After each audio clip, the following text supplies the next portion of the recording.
Di balik hamparan gurun yang tandus, tersembunyi kisah sebuah kota tua, kota yang disebut-sebut sebagai yang pertama dalam sejarah manusia Yericho.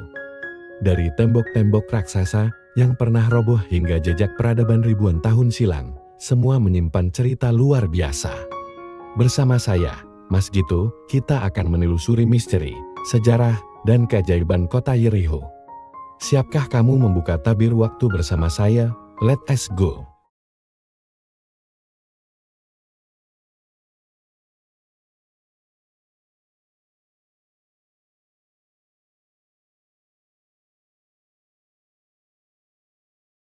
Kota Yericho, yang terletak di tepi barat Yordania di sebelah timur laut Yerusalem, adalah kota tertua yang terus dihuni di dunia. Di sini Alkitab menjadi hidup dan angin gurun menghapus batas-batas milenium. Yericho terletak pada permukaan laut terendah, yaitu minus 275 meter. Informasi tentang kota ini dapat dalam ditemukan Alkitab.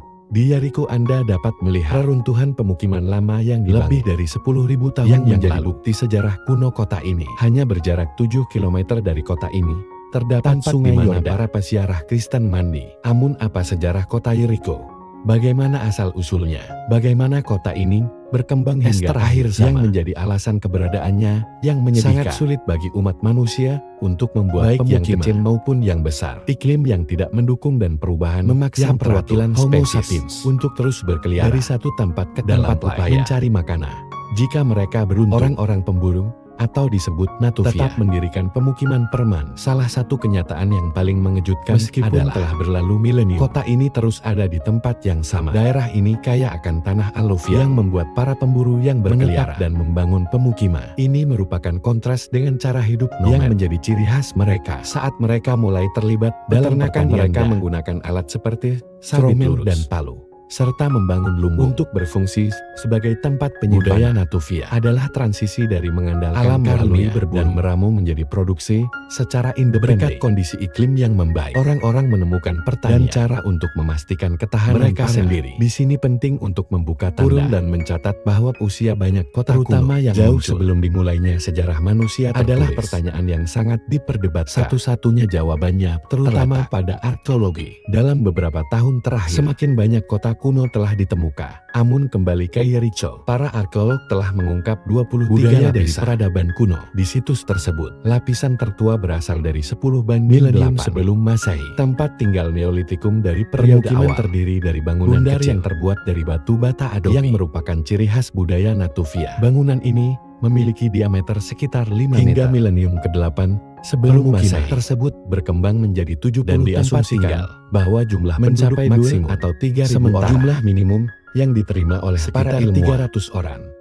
Kota yang dikenal sebagai kota pohon palem atau Yericho adalah benteng perkotaan paling awal yang diketahui oleh manusia. Permukiman tersebut dibenteng dengan tembok batu besar sekitar 3,5 meter, sekitar 1,5 meter. Tangga dengan 22 anak tangga batu di dalam tembok, lengkap dengan menara bundar yang menjulang beberapa meter di atas tembok. Diasumsikan bahwa tembok tersebut bertujuan untuk dari banjir, sementara menara tersebut digunakan untuk berbagai dan memiliki karakter pemuja. Para ilmuwan telah menghitung bahwa untuk membangun tembok dibutuhkan minimal 100 orang minimal 100 hari yang menunjukkan adanya organisasi sosial dan perencanaan yang meskipun matang. Tidak ada bukti perencanaan infrastruktur perkotaan. Tempat tinggal berangsur berubah dari bentuk bulat menjadi persegi. Bangunan tersebut terbuat dari batu berbentuk seperti cerutu dengan dinding yang kokoh. Beberapa memiliki fondasi batu, pintu masuk yang lebar, dan kemungkinan lantai 2 terbuat dari kayu. Rumah-rumah dibangun di dekatnya dan beberapa penggalian menunjukkan adanya halaman. Lantai mereka ditutupi dengan kerikil dan dengan warna merah muda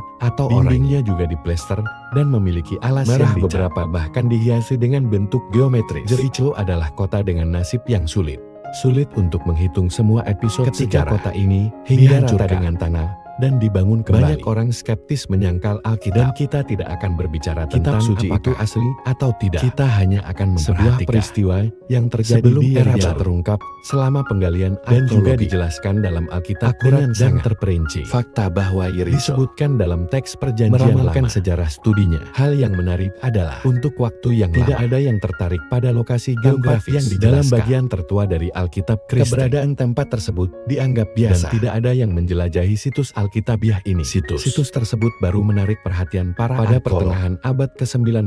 Menurut penggalian arkeologi yang dilakukan pada tahun 1930, para ahli menemukan bahwa Jericho setidaknya 9 milenium sebelum Masehi dilakukan oleh ekspedisi yang bekerja di tempat-tempat ini dari tahun 1000 hingga tahun 1900 di bawah pimpinan Profesor John Garstan. Sebuah kota yang terlupakan bangkit di hadapan para arkeolog. Sementara reruntuhan itu dengan sangat jelas menceritakan kisahnya. Menggali Jericho, Garstan membuat penemuan yang menakjubkan yang dianggapnya perlu untuk dengan dokumen khusus yang ditandatangani oleh ekspedisi lainnya. Berikut adalah fakta utama mengenai penemuan tidak ini. Diragukan lagi. Tembok kota telah jatuh sepenuhnya keluar sehingga para penyerang dapat runtuhan dan memasuki kota. Fakta bahwa tembok kota keluar tampaknya menentang akal sehat dan tetapi wahyu dan bukti telah membuktikan sebaliknya. Fakta ini karena tembok kota seharusnya dibangun sehingga tidak jatuh keluar, melainkan ke dalam. Ini adalah peristiwa signifikan pertama di mana kota tersebut disebutkan dalam legenda terkenal ini berasal dari tahun 1400 Masehi. Yang lebih menarik adalah peristiwa ini dibandingkan artefak yang ditemukan yang dijelaskan secara rinci dalam kitab suci. Legenda mengatakan bahwa setelah 40 tahun mengembara di orang Ibrani akhirnya memasuki tanah perjanjian mereka. Setelah tidak diizinkan masuk ke Jericho, mereka mengirim 2 pramuka untuk menjelajahi cari cara untuk mengambilnya. Amun Raja Jericho mengetahui tentang mata-mata itu, pasukannya merintahkan dan membunuh mereka. Namun kemudian keajaiban terjadi dan mereka bertemu dengan pelacur Rahab yang tidak hanya menyembunyikan tetapi mereka juga menipu pengawal kerajaan dengan mengirim mereka ke arah yang sama sekali berbeda. Kemudian dia mengakui imannya kepada Tuhan, kepada para pengintai. Mereka setuju bahwa seluruh keluarganya dan rumahnya akan diselamatkan dan bahwa Rahab akan menggantungkan tali merah dari jendela. Dengan cara ini semua orang Ibrani dapat mengorientasikan diri mereka segera setelah mereka memasuki kota. Memerintahkan orang Israel untuk mengelilingi kota 7 hari selama 6 hari 1 kali dan 7 kali pada hari ke-7 dilakukan dengan tabut. Perjanjian di bawah diikuti oleh 7 pendeta yang meniup trompet yang kemudian dikenal sebagai trompet Jerman. Selama waktu ini orang-orang kota menertawakan dan mengejek para penakluk. Tidak ada yang menganggap mereka serius. Namun pada hari ke-7 dari putaran tembok runtuh, Yosua mencatat bahwa tembok kota runtuh hingga ke fondasinya. Orang-orang memasuki kota dari masing-masing dan merebut kota tersebut. Penggalian lebih lanjut mengungkapkan jejak kebakaran yang menghancurkan kota dengan tumpukan besar abu dan batu bara yang terlihat jelas di depan mata para arkeolog. Bukti penting lainnya yang ditemukan para adalah seluruh lumbung dan gudang diisi dengan biji-bijian kurma, lentil dan banyak perbekalan lainnya. Benda dan barang yang ditemukan juga menunjukkan bahwa kota sekitar 1400 sebelum Masehi pada zaman kuno merupakan kebiasaan untuk segala sesuatu yang berharga ketika sebuah kota, terutama jika kota kemudian mengalami kehancuran. Namun penemuan arkeologi ini dijelaskan dengan sempurna dalam yang merupakan buku ke-6 dari Ibrani dan Perjanjian Lama Kristen. Dalam kitab tersebut dikatakan bahwa Yosua tidak mengizinkan penjara harta karun Jericho dan mempersembahkannya kepada setelah perang. Pada tahun 1953, penggalian Jericho dilanjutkan oleh arkeolog Kathleen Kenyel. Penelitiannya mengantarkan era baru dalam arkeologi karena dialah orang pertama yang menggunakan stratigrafi untuk menentukan geologi relatif, lapisan batuan berdasarkan posisi, dan lapisan budaya. Jericho mulai disebut sebagai kota tertua di dunia. Seperti Garstan, Kenyel menemukan banyak tembok yang rusak dan banyak bejana tempat tinggal yang menjadi bukti bahwa kebakaran dan kehancuran setelah PAN.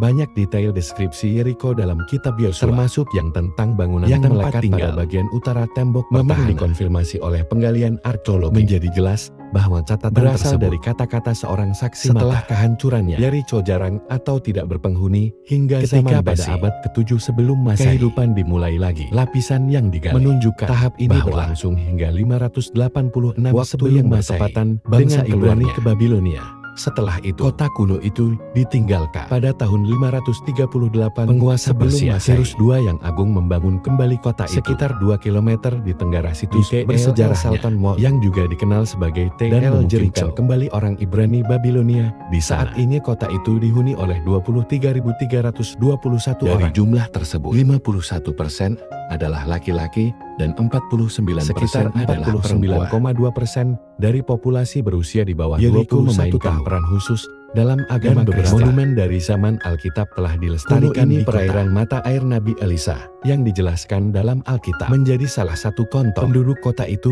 berkata kepada Elisa, seperti yang kau lihat Tuhanku, susunan kota ini baik, tetapi airnya buruk dan tanahnya tandus. Dia menjawab, berikan aku mangkuk dangkal baru, dan taruh garam di dalamnya. Mereka memberikannya kepadanya. Kemudian, dia pergi ke mata air, garam ke sana, dan berkata, demikianlah firman Tuhan, aku telah membuat air ini baik. Mulai sekarang, tidak ada kematian, atau kemandulan yang akan muncul.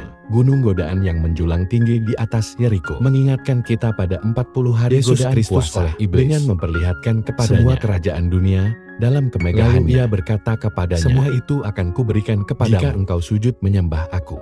Mendengar itu, Yesus berkata kepadanya, enyahlah iblis, yang diceritakan dalam kitab suci, khususnya untuk kenyamanan para peziarah. Terdapat jalur ke puncak di mana biara Yunani kuno, Georgi, tempat ia berdoa disimpah. Jalur lift dibangun menuju biara yang awalnya didedikasikan untuk Bunda Santa Maria yang didirikan pada tahun 480 Masehi. Itu adalah rumah bagi biara populasi yang berkembang sampai dihancurkan pada tahun 614 dan kemudian ditinggalkan. Bangunan saat ini dibangun pada akhir abad ke-19. Pohon sakus tumbuh di tengah kota Yeriko. Menurut perjanjian baru, sakus memanjatnya untuk melihat Yesus. Legenda dalam Injil mengenai sakus mengatakan sebagai berikut. Kemudian Yesus memasuki Yeriko dan berjalan melewatinya. Dan lihatlah, ada seorang pria bernama Saulus yang adalah seorang pemungut cukai dan seorang yang ingin melihat Yesus siapa dia. Namun ia tidak bisa melihatnya karena ia bertubuh kecil. Ia berlari ke depan dan memanjat pohon untuk melihat karena ia hendak lewat. Yesus datang ke tempat itu, memandang ke atas dan melihatnya. Ia berkata kepadanya, Sakeus, turunlah segera, karena hari ini aku harus berada di rumah. Ia segera turun dan menerima Yesus dengan sukacita.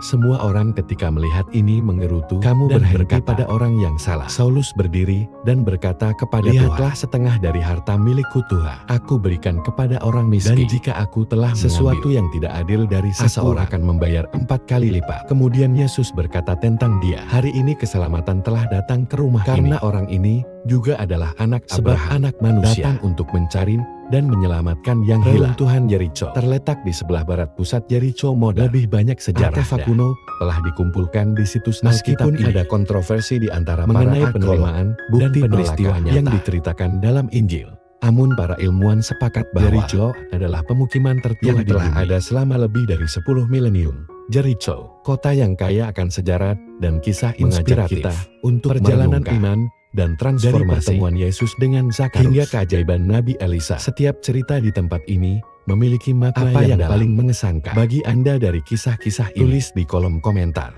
Yeriko mengajarkan kita satu hal, bahwa di balik setiap batu tua, ada kisah yang tak lekang oleh waktu. Terima kasih sudah ikut menjelajah bersama saya hari ini. Kalau kamu suka perjalanan ini, jangan lupa untuk like, komen, dan subscribe ya, karena masih banyak kota-kota kuno lain yang siap kita ungkap bersama. Sampai bertemu di petualangan berikutnya, bersama saya, Mas Kito menjelajah sejarah, menyentuh peradaban.